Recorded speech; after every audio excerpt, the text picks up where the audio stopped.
eu gostaria que você, no caso, me contasse qual foi a maior experiência que o cordel te proporcionou, a que você nunca vai esquecer. Foi, provavelmente, eu tenho que citar duas, que eu poderia dizer, eu já dividi o palco com Chico Pedrosa, dividi o palco com Antônio Francisco, que o Chico é o maior declamador que existe no mundo, o Antônio Francisco é o maior poeta de cordel que existe no planeta Terra, mas, por incrível que pareça, as duas experiências maiores que eu tive, primeiro é de saber que tem um poeta grande aqui em Santa Quitéria, que diz que é meu fã, ele diz até que é meu puxa-saco, ele costuma dizer isso, que é o professor Alexandre, lá da Nova Brasília, que faz verso muito melhor do que eu. Eu já disse a ele que o único defeito dele é não querer publicar os cordéis dele.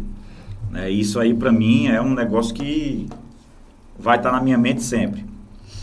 E o outro, que eu já usei por 2 vezes em oficina de cordel, eu usei um material em um folheto de cordel que foi escrito pelo João Filho, que foi meu aluno lá na época do Manuel Rufino, na escola profissionalizante, e ele explica quais são as regras para se fazer um cordel. E ele já tinha o dom da poesia. E graças a Deus eu fui a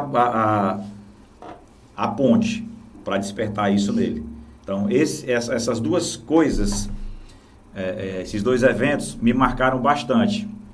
Assim como num dia lá no Chico Figueiredo, eu estava lá com uma turma de um projeto que a gente tinha na escola para falar sobre o meio ambiente em forma de cordel.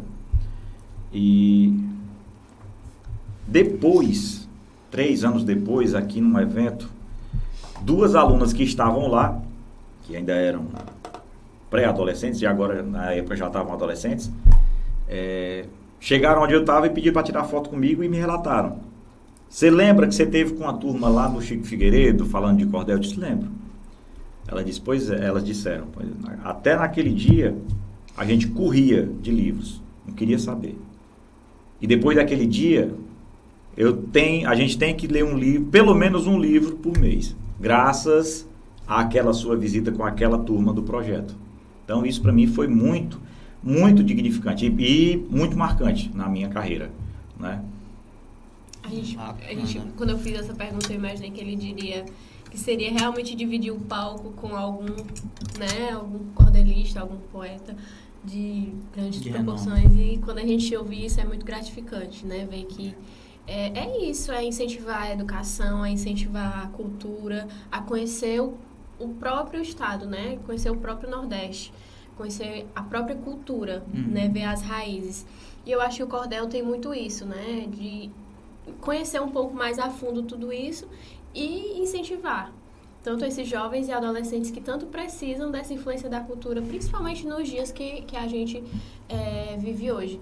Mas para você, qual foi, assim, com os jovens, realmente, que você disse que, como eu posso dizer, que você viu que aquilo ali teria esse retorno tão positivo? Um momento foi quando você começou o projeto, que é o Encantos do Cordel. Foi ali? Na verdade, eu comecei a trabalhar o cordel antes disso, né? Com eles foi uma coisa independente. As outras vezes foram experiências de sala de aula.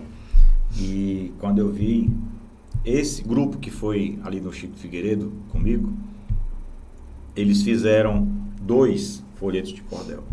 Um falando sobre o projeto, o papel do cordel no papel, que a gente levou 2 vezes aqui na Feira de Ciências e Cultura.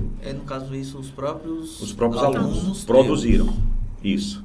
Mas não ainda do Encanto Não, do Cordel, eram né? alunos do Araci, lá no anexo lá do Trapiá. Certo.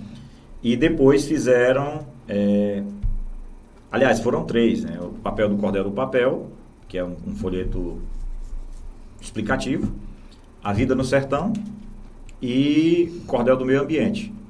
Foram 3 produções de alunos meus. Então, assim, eu me enxerguei naquela produção. Não porque eu fiz, mas porque eu servi de incentivo para que eles fizessem, certo? Mas sem dúvida nenhuma, o momento mais marcante como poeta foi no dia que eu recebi o convite para participar da Academia de Letras do Brasil. Nem no meu mais gigante delírio eu achei que eu iria chegar tão longe. Jeito, né? De jeito nenhum. Nunca imaginei.